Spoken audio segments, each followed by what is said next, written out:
국내 여성 폐암 발병의 주된 원인이 주방 환경 때문이라는 말씀 해주셨는데 가스레인지를 안 쓰고 인덕션을 써도 유해 물질에 좀 노출될까요? 일단 좀 차근차근 하나 말씀드리면 일단은 우리나라 폐암 환자 남자는 약 70%가 흡연자입니다. 흡연자고. 그래서 우리 어려서부터 담배 많이 피지 말라는 얘기 많이 들었잖아요.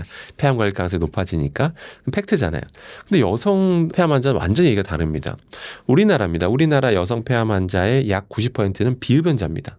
담배를 피지 않는데도 폐암에 잘 걸린다는 거죠. 근데 이거에 대해서 이제 많은 학계에서도 이제 이걸 좀 궁금한 거예요. 왜 이렇게 담배도 안 피는데 여성들은 폐암에 잘 걸릴까? 우리나라 여성들만 유전적으로 뭔가 문제가 있는 걸까? 근데 이상하잖아. 우리나라만 유전적으로 이상한 게 있을 리는 없잖아요. 그래서 그거를 꼽은 여러 원인 중에 하나를 지금 주방 문화로 많이 꼽고 있습니다. 기본적으로 우리나라는 가스레인지 보급률이 굉장히 높은 편이거든요. 미국은 30%대예요. 근데 우리나라는 거의 90% 이상이 다 가스레인지 많이 의존하고 있는데 미국에서는 가스레인지 자체를 퇴출시키려고 했었어요. 미국의 캘리포니아주와 뉴욕주에서는 가스레인지 자체를 판매 금지하는, 사용 금지하는 그런 법안이 제출됐었습니다. 지금 참고로 소송 중이고 아직 결론은 안 났습니다. 참고로. 왜 그러냐면 가스레인지 켜는 것만으로도 유해 화학물질이 공중 많이 날아가니까. 대표로 이산화질소가 많이 날아가는데 이게 자동차 배기가스에서 나오는 거랑 똑같습니다. 이걸 계속 들이마시니까 폐에 치명적이거든요. 그런 이유가 있었어요. 가스레인지가. 자, 그런데 그럼 가스레인지 안 쓰고 전기레인지. 전기레인지는 크게 하이라이트하고 인덕션을 나뉘는데 그럼 이거는 괜찮은가라고 질문 주실 수가 있는데 그렇지 않습니다. 전기레인지도 가스레인지보다 좀 더 나은 거지 기본적으로 요리할 때 생기는 위험성이 사라지는 건 아니에요. 대표적인 게 뭐냐면 우리가 하이라이트든 인덕션이든 표면 온도를 이렇게 보면 순식간에 200도 이상 올라갑니다. 200도로 올라간 상태에서 우리가 거기서 지지고 볶고 튀고 굽는 행위를 하면 어떤 일이 벌어지냐면 정말 어마어마한 일이 벌어져요. 그런 200도 이상의 그런 조리를 뭐 지지고 볶고 튀고 구우면 수많은 미세 유증기가 날아가는 거, 눈에도 안 보일 정도 유증기가 날아가는 건 기본이고 그 요리의 그 성분 중에 분해되는 것들이 생겨요. 분해 생성물들이 공기中막 날아갑니다. 그래서 옆에 공기청정기 틀어놓으면 막 불을 뿜잖아요. 뭐 삐삐삐삐 소리 나면서 그게 그래서 그런 겁니다. 그게 단순히 수분 때문만은 아니에요. 또 공기중에 날아가는 거지 아크릴레인이라는 것도 많이 생기는데 그게 담배 필 때 나오는 거랑 똑같아요. 그걸 요리하시는 분은 계속 들이마신다는 거죠. 그러니까 굉장히 상대적으로 취약한 거 맞고요. 이렇게 말씀드리면 이거 너무 공포를 조장하는 거 아닌가 이렇게 생각할 수가 있는데 그렇지가 않습니다. 작년에 충격적인 결과가 나옵니다. 우리나라 초중고등학교 급식 종사자분의 약 32%가 폐 이상 소견을 받았습니다. 이거 충격 32% 엄청나게 높은 수치입니다. 연령대도 다양한데 32%가 폐 이상 소견을 받았다는 거예요. 그분들 하루에 8시간 정도를 계속 그런 조리흉, 유해 화학물질, 요리하면서 나오는 여러 가지 조리흉들에 대해서 하루에 8시간씩 노출되시잖아요. 그게 장기간 계속 노출되다 보니까 폐 이상 한 현상이 폐의 어떤 유해성이 드러났던 거죠. 그렇기 때문에 기본적으로 그런 고온에서 여기서 고온이라면 200도 이상입니다. 그 상태에서 요리를 하게 되면 유해 물질이 많이 날아간다고 보셔야 돼요. 따라서 레인지 후드 켜는 건 기본이고요. 그리고 환기를 잘 하셔야 되는데 보통 옆에 있는 창문 하나 여는 건 환기가 아닙니다. 저희 실험해 보면 농도가 잘 안 떨어져요. 실제 2개 이상 여셔야 됩니다. 옆에 하나 열었으면 딴 것도 하나 크게 여셔야 돼요. 그래서 공기 순환이 잘 되면서 유해 물질 농도가 확 떨어집니다. 제 실험적으로 직접 확인까지 한 겁니다. 그래서 그런 식으로 요리하시는 게 제일 좋고요. 더 좋은 건 뭐냐면 지지고 볶고 튀고 굽는 과정에서 나온다고 했잖아요. 그럼 끓이는 과정에서 어떨까요? 보통 끓인다는 게 물을 기반으로 끓이잖아요. 그 상태에서 이것저것 넣고 끓여봤자 100도를 크게 안 벗어나요. 그 상태에서 조리하시는 게 제일 좋습니다. 뭔가 열을 가야 된다면 그냥 끓는 물에 데치는 거죠. 삶거나 데치는 거죠. 고기를 드시더라도 삶는 거죠. 그렇게 되면 유해 물질이 공중에 날아가는 게 없습니다. 거의 무시할 만한 수준이에요. 그래서 항상 그런 정갈한 음식 요리 비중을 높이시는 게 요리하시는 분의 건강도 그렇고 그걸 먹는 사람의 가족의 건강도 더 좋아진다는 거 꼭 명심하실 필요가 있습니다. 그렇다면 이제 요즘 미세먼지 농도에도 굉장히 좀 예민하신 분들 많은데 미세먼지 농도가 높아도 창문을 열고 조리할 때는 꼭 환기를 하는 게 더 나은 저는 그렇습니다. 아무리 밖에 미세먼지가 높아도 요리하는 순간은 반드시 환기를 시킵니다. 그걸 안 하고 나면 집안의 공기가 굉장히 안 좋아져요. 그래서 창문을 열면 그 미세먼지가 밖에 들어오면 어떡하냐고 하는데 일단 그래도 조리흉 같은 건 빼내시고 창문 나중에 닫은 다음에 공기청정기를 가동시킵니다. 그렇게 해서 하는 게 전 더 현명하다고 판단하고 있습니다. 요즘 에어프라이기를 쓰는 분도 많은데요. 에어프라이기도 발암물질을 폭증할 수 있는 어떤 조건이 있다고 했어요. 그게 어떤 건가요? 일단 에어프라이어 자체는 위험한 건 아닙니다. 위험했다면 정부에서 못 팔게 했겠죠. 근데 팔게 하잖아요. 근데 문제는 없습니다. 그 자체는. 다만 중요한 건 온도라고만 기억하시면 됩니다. 사실은 이제 그 안에서 우리가 탄수화물 특히 많은 음식을 이제 조리하게 되면 그 120도 이상에 노출되면 자칫 그 안에 어떤 아스파라긴이라고 하는 어떤 아미노산이랑 어떤 당과 어떤 화학 반응을 일으키게 돼요. 그러니까 120도 넘어가면 복잡한 화학 반응을 통해서 아크릴아마이드라고 하는 EA 발암물질이 형성됩니다. 1군 발암물질 바로 밑에 단계가 EA 등급인데요. 그 정도로 어떤 발암성이 명확히 드러나 있는 그런 유해화학물질이 많이 생성돼요. 그래서 이런 얘기 다 한 번쯤 들어보셨을 거예요. 뭐 이런 의학계에서 우리가 오래 살기 위한 10계명 하면 항상 튀긴 음식 뭐 그런 거 좀 조심하라는 얘기 다 들어보셨잖아요. 그 이유 중에 하나가 바로 아크릴아마이드라는 유해화학물질인데 그게 120도 이상에서 형성이 되거든요. 그 에어프라이어 이용하실 때는 가급적 120도 이하로 설정하는 게 좋은데 120도 이하로 설정할 건 그거 왜 쓰냐 이런 얘기도 많거든요. 그래서 기본적으로 그 정부의 지침도 있어요. 정부에서 현실적으로 190도 정도 설정하되 좀 시간을 좀 적당히 이렇게 좀 조절할 수 있게끔 좀 이렇게 최대한 짧게 하게끔 그런 지침들이 다 있습니다. 그래서 근데 저 같은 경우는 보통 이제 가급적인 150도, 현실적으로 한 150도 정도 설정해 두시고 좀 최대한 조리 시간 짧게 가져가시는 게 아크릴아마이드 생성량을 획기적으로 줄일 수 있는 방법이다라고 참고하시기 바라겠습니다. 이 말씀을 들으면 다들 '아 그럼 전자레인지를 쓸까? 그게 더 나을까?' 이렇게 생각하실 수도 있을 것 같은데 그럴까요? 전자레인지 같은 경우 물을 이제 기본적으로 진동시켜서 물 분자를 진동시켜서 열을 발생하는 원리고 그러니까 물을 기반인데요. 저게 물이 좀 많은 상태의 것을 이제 전자레인지 돌리게 되면 실제로 크게 그 뭐 또 100도 이상 안 올라가기 때문에 뭐 괜찮습니다. 그게 문제가 안 되는데 자칫 이제 수분 함량이 좀 적은 상태에서 뭐 돌리는 것들이 생기게 되면 그러니까 국소적으로 가야 되는 경우가 생겨요. 그래서 뭐 이론적으로 뭐 120도, 150도까지 순간적으로 올라가는 부위가 생길 수 있다고 알려져 있어서 해당 부위에서 그런 아크릴아마이드 같은 것들이 생성될 수가 있는 건 뭐 사실이긴 합니다. 그런데 뭐 에어프라이에서 높은 온도로 지속적으로 하는 것보다는 좀 낫다라고 판단하시면 되겠습니다. 기본적으로 좀 수분 많은 거 돌리시는 게 제일 나아요. 전자레인지 같은 경우는. 교수님 채널 영상 중에서 이제 가장 많은 분들이 보신 영상이 한국산 김, 미역이 유럽에서 수입 금지 조치가 되었다는 내용인데 그 이유가 뭔지 너무 궁금합니다. 많은 분들이 좀 오해도 하시는데 영구 금지된 것인가라고 생각하시는데 그건 아닙니다. 영구 금지된 건 아니고요. 그냥 그렇게 적발된 제품들이 있어서 그 해당 제품들이 이제 수입 금지 조치가 됐었다라고 보시면 되고요. 그러면 지금 앞으로도 그럼 이건 진행형이라고 질문 주신다면 진행형입니다. 예, 앞으로도 계속 이런 일들은 벌어질 겁니다. 또 어느 날 갑자기 뭐 독일에서 또는 스페인에서 한국산 특정 해조류 제품을 수입 금지 조치했다. 이런 것들이 계속 발생할 겁니다. 참고 유럽은 어떤 나라에서 그런 금지 조치가 되면요. 해당 유럽 전역 회원국들이 다 그 자료를 공유합니다. 그럼 거꾸로 그 제품은 유럽 전역에서 그냥 수입이 판매가 안 된다고 생각하시면 됩니다. 그럼 도대체 왜 그랬을까요? 이유가 궁금하잖아요. 이유가 있습니다. 유럽에서는 어떤 기준치를 정해놔요. 식품 내 요오드 농도의 기준치가 있습니다. 20ppm이 넘으면 수입 금지됩니다. 근데 우리나라는 전혀 그렇지가 않습니다. 뭐 20ppm이건 5000ppm이건 10,000ppm이건 팔아도 아무 상관이 없습니다. 왜냐하면 우리나라는 식약처에서 아직 식품별 요오드 기준치를 정하지 않고 있습니다. 정했다가 뭐 여러 가지 문제가 생길 거로 좀 생각을 하는지 산업에 타격을 줄 수도 있다고 생각을 하는지 또 한참 K푸드라고 잘 나가고 있는데 찬물을 끼얹는 건 아닌지 이런 이유 때문인지 모르겠어요. 근데 우리나라는 기준치가 없습니다. 근데 유럽에서는 왜 이렇게 유별나게 요오드 기준치를 정해놓는 걸까요? 그들은 과학이 발달하지 않아서 의학이 발달하지 않아서 그런 걸까요? 아니겠죠. 독일, 프랑스만 해도 우리나라보다 의학 역사도 훨씬 길고 의학 기술에 발달한 나라라고 다 알려져 있죠. 왜 그러냐면 과학적 근거를 하고 있습니다. 자기도 수많은 자료들을 보니까 사람들 일반적인 섭취량이라는 게 있잖아요. 해조류 관련해서 어떤 20ppm이 넘어가는 그런 식품들이 통용되게 되면 유통되면 일반적 섭취량 해야 됐을 때 들어온 양이 있을 거 아니에요. 그 양이 자기들이 생각하는 위험 기준치를 넘어설 수 있다. 그렇기 때문에 식품별 기준치를 20ppm으로 정해놓은 겁니다. 그 정도 돼야 사람들 일반적인 평균 섭취량을 먹었을 때 안전하다라고 보는 거죠. 그럼 왜 그런 걸까요? 20ppm 넘는 것도 유통됐을 경우 요오드가 많이 들어오게 되면 갑상선 기능에 문제를 일으킬 수 있다. 갑상선 기능 저하증 또는 항진증 등을 유발할 수가 있기 때문에 이런 선제적인 조건에서 이거는 우리가 규제하는 게 맞다라고 판단하고 있는 거죠. 자, 그러면 이제 우리나라 돌아보도록 하겠습니다. 우리나라는 전혀 규제를 안 하고 있습니다. 왜 그런 걸지? 자, 그럼 차원 다 따져볼게요. 그럼 안 해도 되는 건지 한번 따져볼게요. 자, 요오드라고 하는 건 일단 없어서는 안 되는 겁니다. 갑상선 호르몬의 성분이에요. 구성 요소입니다. 없으면 큰일 나겠죠. 먹으라고 권장 섭취량도 있습니다. 식약처에서 권장 섭취량을 딱 정해놨어요. 하루에 150 마이크로그램, 150 마이크로그램 정도는 하루에 먹어줘야 된다. 당연히 먹어야죠. 없으면 안 됩니다. 무조건 먹어야 됩니다. 자, 근데 뭐든지 지나치면 위험성은 나타나거든요. 그래서 일일 상한 섭취량이라는 게 있어요. 이건 넘지 마라라는 게 있습니다. 세계보건기구에선 1100 마이크로그램. 이걸 절대 넘어서는 안 된다라고 일일 상한 섭취량 정해놨습니다. 대한민국은 얼마일까요? 대한민국의 일일 상한 섭취량은 2,400 마이크로그램입니다. 세계 기준보다 2배가 넘죠. 네. 우리 K민족이 뭐 위대한 민족이어서 그런지 모르겠는데 요오드에 더 특별히 강한 유전자를 갖고 태어났는지 모르겠어요. 그런 자료는 없는데 아무튼 시학처에서는 2,400 마이크로그램까지는 괜찮다라고 보고 있는 거죠. 자, 그런데 좋습니다. 일일 권장량도 있고 상한 섭취량도 정해놨어요. 관리하고 있는 것 같잖아요. 자, 여기까지는 좋아요. 그런데 문제는 식품에 대한 기준치가 없어요. 그러니까 무슨 얘기냐면 예를 들어서 우리 구독자님이 미역국 한 그릇을 드세요. 미역국에 보통 미역 1g 들어가거든요.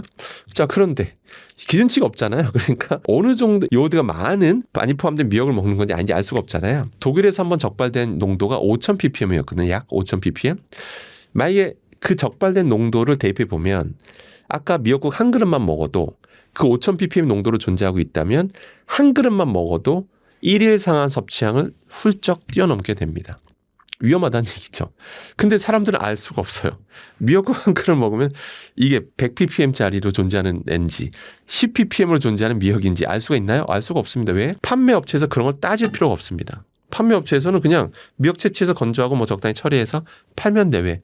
검사할 필요가 없습니다. 요오드에 대해서. 왜 우리나라는 관리를 안 하거든요. 자, 이렇게 말씀드리면 예상 댓글을 한번 제가 예상해 보겠습니다. 보통 두 부류로 나눠요. 하나는 무슨 소리냐. 요오드 많이 먹으면 더 좋은 거야. 라는 이제 댓글들이 있고요. 내가 아는 전문가는 요오드 많이 먹으라고 그랬어. 라고 이제 이렇게 하는 댓글이 있고요. 나머지 댓글은, 역시 맞아. 요오드 너무 지나치게 많이 먹으면 위험해. 안 그래도 우리나라 갑상선암 발병률 세계 1등인데. 라고 하면서 이제 댓글들이 두 부류로 나눕니다. 실제 여러분들 유튜브 내에 존재하는 수많은 전문가분들, 또 TV 속 전문가들을 보시면 두 부류로 나눕니다. 많이 먹으면 위험하다 분류, 많이 먹으면 괜찮다 분류가 나뉘게 되는데 그 이유가 있습니다. 실제로 그들을 뒷받침하는 논문들이 실제로 존재하기 때문입니다. 많이 먹으면 오히려 좋다라는 논문들이 있어요. 많이 먹으면 위험하다는 논문들이 실제로 각각 존재합니다. 그러니까 너무 혼란스럽죠. 이거 많이 먹으라는 거야? 적게 먹으라는 거야? 그러니까 너무 혼란스럽죠. 그거에 대해서 한마디로 정리하는 논문이 한번 나옵니다. 2023년도에 우리나라 삼성서울병원에서 충격적인 연구 결과를 발표합니다. 더 충격적인 건 해당 연구 결과가 언론 보도가 안 됐습니다. 그게 더 충격적이어요. 저는 사실은. 보통 엄청 충격적인 결과가 나오면 보도자료를 내보내거든요. 여기저기 뿌리잖아요. 잘 아시잖아요. 그런데 안 뿌려요. 그래서 사람들이 잘 몰라요. 그럼 그 연구 결과를 제가 한번 소개해드리겠습니다. 2023년 삼성서울병원에서 어떤 연구를 하냐면 아무리 봐도 우리나라가 갑상선암 발병률이 높은 거는 이상하다. 혹자는 이렇게 얘기해요. 아니 초음파 검사 많이 해서 그래. 건강검진 많이 하니까 그러니까 우리가 갑상선 결과적으로 뭔가 이상한 걸 발견하니까 추가 검진 받다 보니까 그래서 갑상선암이 많이 우리가 확인되는 거지 초음파 검사 많이 안 했으면 갑상선암 많이 나올 일이 없어라고 얘기하는 분들이 있을 거예요. 그 연구진이 똑같이 얘기를 해요. 근데 그렇게 말하기엔 너무 이상하다라는 거예요. 왜냐하면 건강검진 안 받는 젊은 층들이 있죠. 젊은 층도 몸이 이상해서 병원에 옵니다. 검사를 해봐요. 근데 갑상선암이에요. 물론 갑상선암에서 착한 암이라 불리는 유두암이라는 게 있습니다. 좀 유두암 말씀드린 겁니다. 근데 그것도 암은 아니기 때문에 좀 이제 우리가 적극적으로 치료해야 된다고 보고 있죠. 아무튼 그나마 착한 암이라는 유두암이지만 갑상선암 발병률이 정기 검사를 안 받는 젊은 층에서도 많이 나타난다는 거죠. 이상하잖아요. 다른 나라랑 비교해봐도 많이 나온다는 거예요. 젊은 층에조차도. 그럼 이건 분명히 대한민국 국민이 상대적으로 갑상선암에 잘 걸린다라는 지표라는 거죠. 그럼 이제 연구진이 확인해봐요. 이게 도대체 왜일까? 왜 한국 민족이 왜 갑상선암에 유독 더 잘 걸릴까라고 봤더니 가장 원인 중에 꼽는 게 우리나라는 해조류 섭취량이 세계 압도적 1등입니다. 일본이라고 생각하시는데 아닙니다. 일본을 앞지른 지 오래됐고요. 우리가 1등입니다. 압도적으로 해조를 많이 먹는 나라인데요. 김미역 같은 거 많이 먹잖아요. 자, 그래서 아무래도 요오드가 원인 중에 하나로 꼽히니까 이제 본격적으로 요오드 검사를 합니다. 그런데 이 연구진이 뭐라고 하냐면 그동안 연구 결과들이 왜 들쑥날쑥하냐, 일관성이 없냐라고 지적을 하는데 그랬더니 그 이유가 있어요. 단순히 체내의 요오드 농도를 단순 검사했다는 거예요. 자, 보세요. 내가 예를 들어서 물을 많이 먹은 데 검사하면 당연히 소변 속의 요오드 농도가 희석되겠죠. 땀을 많이 흘리는 경우에서 하게 되면 요오드가 또 농도가 진해져요. 그런 상태에서 검사를 하니까 일관성 없게 나온다라는 거 지적을 합니다.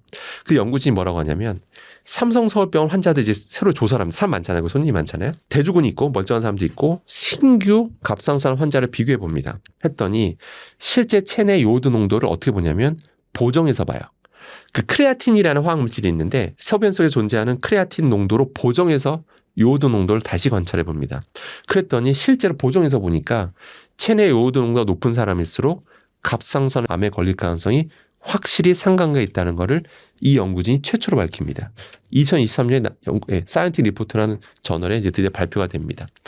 심지어 젊은 층에선 더 그 상관관계가 더 뚜렷하게 나타나더라라는 게 밝혀졌다라는 거죠. 그래서 결론은 요오드는 없어서는 안 되는 중요한 건 맞지만 대한민국은 세계 1위 압도적 섭취량이 많은 것도 팩트고요. 그렇기 때문에 이거에 대해서는 지나친 섭취량은 분명히 우리가 경계해야 된다는 건 팩트라는 거죠. 근데 우리가 지나친 섭취량을 우리가 따질 수가 없어요. 왜? 평균적으로 내가 섭취량을 먹었을 때 얼마나 내가 요오드를 먹게 되는지 알 수가 없죠. 왜? 식품을 관리를 안 하니까요. 제가 식품업계 미역업체여도 그냥 팔면 돼요. 이게 1000ppm 나와도 5000ppm 나와도 그냥 팔아도 아무 문제가 없는 게 대한민국 현실입니다. 근데 저는 제 장담하건대 몇 년 지나면 이런 것들이 규정이 생길 걸로 저는 100% 확신합니다. 근데 아직은 뭐 K푸드에 찬물 끼얹는 것 같아서 아마 안 하는 것으로 현재 판단하고 있습니다. 요오드가 많은 식품은 이런 김이나 미역 같은 해조류인가요? 네, 맞습니다. 일단 해조류에 압도적으로 좀 많아요. 다른 애들 거에도 조금씩 있지만 압도적으로 많은 게 김미역입니다.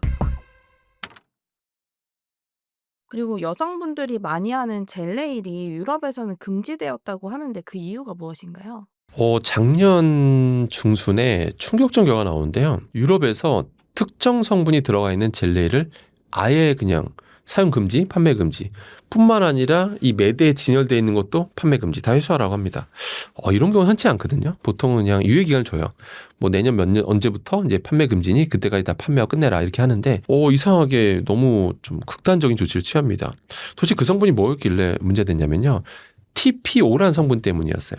TPO가 들어간 성분이 굉장히 많거든요. 젤네일에는. 왜냐하면 그게 있어야지만 굳어요. 그게 있어야 딱 램프를 비쳤을 때 이제 화학 반응이 이제 시작되면서 딱딱하게 굳게 만들어주는 그런 역할을 하니까 없으면 안 되겠죠. 그래서 저희는 그걸 광개시제라고 부릅니다. 근데 그 TPO 가지고 이제 그 유럽 관련된 그 위원회에서 모여서 독성 결과 가지고 이제 뭐 이제 결정하는데 독성 결과 보니까 이게 확실히 일단 먹였을 때 확실히 생식계에 영향을 주더라. 독성이 명확하더라. 그래서 이거는 선제적으로 사용 금지해야 된다라고 하는 거예요. 근데 물론 이제 반론이 생깁니다. 그 금지 조치를 했는데 아니 먹여본 실험 결과를 가지고 바르는 제품에 적용하는 게 이게 맞아? 라는 이제 그런 반론들이 제기가 됩니다. 근데 그거를 그 유럽 관련된 그 전문가들이 그걸 몰랐을 리는 없잖아요. 근데 왜 그랬냐면 이게 발라도 흡수가 된다. 체내에 들어간다.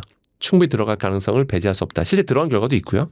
그러니까 미량이지만 들어가서 이게 나중에 어떤 결과를 일으킬지 먹었을 때 저 정도면 들어갔을 때 혹시라도 피부로 흡수됐을 때 이러한 결과들은 이건 나중에 예측하기 힘들다. 그러니까 나중에 결과 나올 가능성이 있으니까 선제적으로 조치한다는 의미로 우리가 해석할 수가 있는 거예요.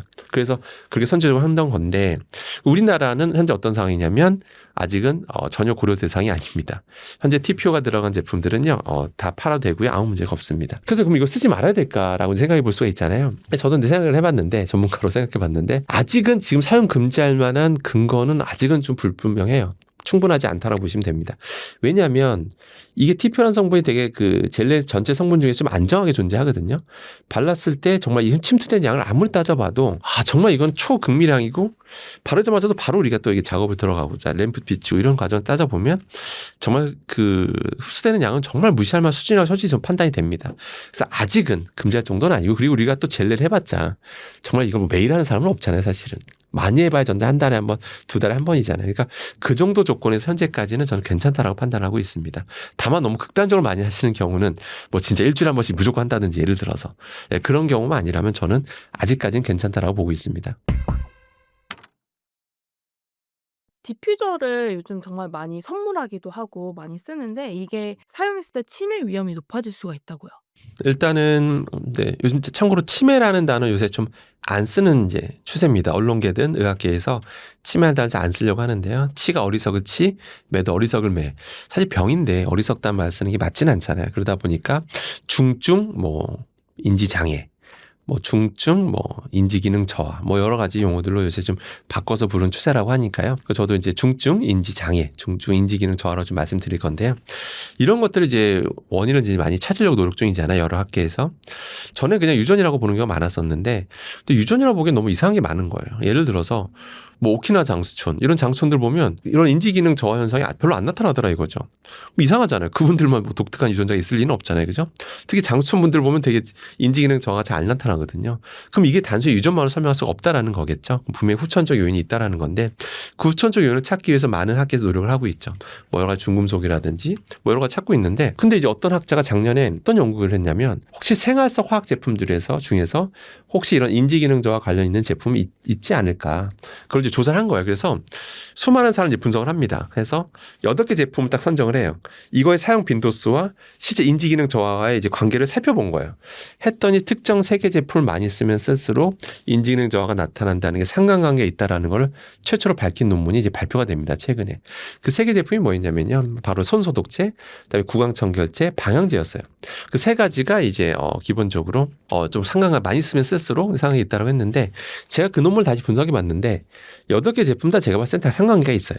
3가지가 관련이 있었다면 8개도 관련이 있을 수가 있는데 왜냐하면 8개 중에 3개가 사용 빈도수가 제일 많은 제품들이에요. 제가 봤을 때 5개는 사용 빈도가 높은 게 아니었더라고요. 그래서 5개는 명확하게 상관관계 안 나타났던 것뿐이고 노출 횟수가 많았던 이 3가지가 좀 상관관계 명확하게 드러났던 걸로 보입니다. 그 3가지 제품의 공통점을 봤든지 살펴봤는데 기본적으로 이게 보존이 오래돼야 되잖아요. 그죠? 기본적으로 이게 미생물의 성장에 영향을 주는 성분들이 있어요. 미생물에 또는 살생물제 아예 그냥 미생물을 죽이거나 약간 그런 성분이 있으니까 이게 보존 능력이 있는 거겠죠. 예, 그렇기 때문에 그러다 보니까 그런데 많이 들이마시거나 구강청결제 은근 삼키게 되잖아요. 그러니까 물론 이게 한두 번 가지고 뭐가 문제가 되겠어요. 근데 이게 지속적으로 계속 쌓였을 때는 상관관계가 있을 수 있다라는 연구가 나왔고 물론 후속 연구가 더 돼야 되겠지만 그런 연구가 나온 만큼 좀 조심할 필요는 있겠죠.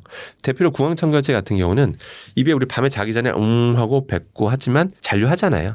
그때 한 번 더 물 한 번 더 헹구시라라고 좀 당부드리고 싶고요. 근데 방향제 같은 경우는 쓰지 마시라는 게 아니라 너무 밀폐된 공간에서 쓰는 거는 좀 주의할 필요가 있고요.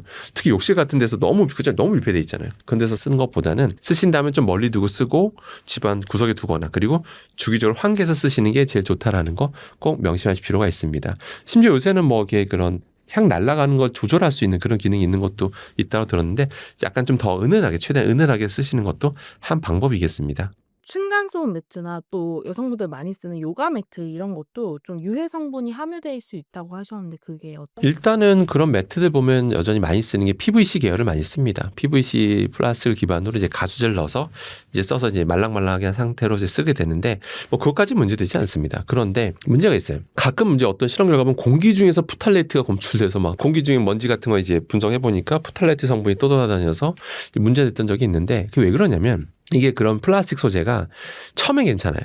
초기엔 괜찮은데 시간 지나면 분해되는 현상들이 생깁니다. 조직이 조금씩 끊어져요. 그 상태에서 우리가 계속 거기 뒹굴고 뭐 문지르고 마찰이 나면 이게 떨어지는 게 생기겠죠. 떨어지는 게 시간 지나면 바람이 날립니다.